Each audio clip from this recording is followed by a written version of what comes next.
Gradić Adonj, smešten u centralnom delu Mađarske, bio je nedavno središte srpske kulture i tradicije u ovoj zemlji. Folklorni festival Balkana, koji je organizovala srpska samouprava u Adonju, okupio je brojne folklorne ansamble i ljubitelje tradicionalnog balkanskog melosa.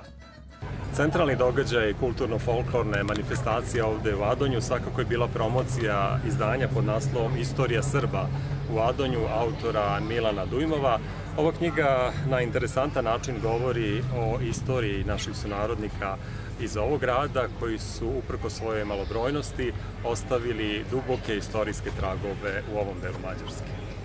Predstavljajući svoj naučni rad, istoričar Milan Dujmav je rekao da je prisustvo srpskog stanovništva u Adonju zabeleženo još sredinom 16. veka u doba Osmanlija i podsjetio da su upravo ovde čuvane neke od najvećih svetinja srpskog naroda.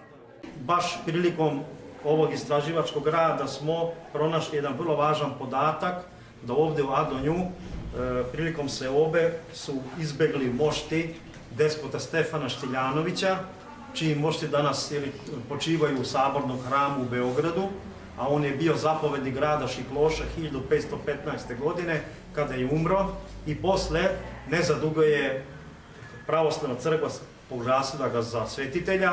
Ja mislim da je veoma velik rezultat što naša novo formirana samouprava je uspela da ne samo se formira i administrativno postoji, već sa vrlo upornim i marljivim radom postiže veoma lepe rezultate. Adonj, u kome danas živi neveliki broj Srba, nalazi se u neposrednom susedstvu Lovre, koja se kao jedino mesto sa većinskim srpskim življem smatra svojevrsnim centrom srpstva u Mađarskoj. I to znači da su uvek bile veoma žive veze i ovo između ova dva naša naselja, čak mislim bez obzira da koje nacionalnost nisu bili žite jednog ili drugog mesta. Naravno, kada se tu srpsko stanovništvo razišlo i nestalo, onda su neke vrednosti, prvenstveno crkveno-umetničke, prenešene delom i u naš sveti hram, dakle tamo se čuvaju.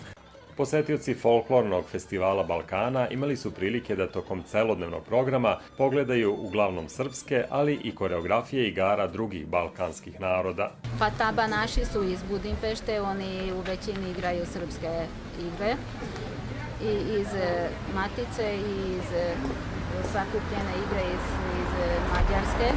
Tu su grupa Zorica iz Erčina, oni su u većini Hrvati i pevaju i igraju. Tu su Grci iz Belojanisa, Čobančani isto igraju srpske igre, Lovranska deca isto srpske igre i tu su grupe iz grada Odonja.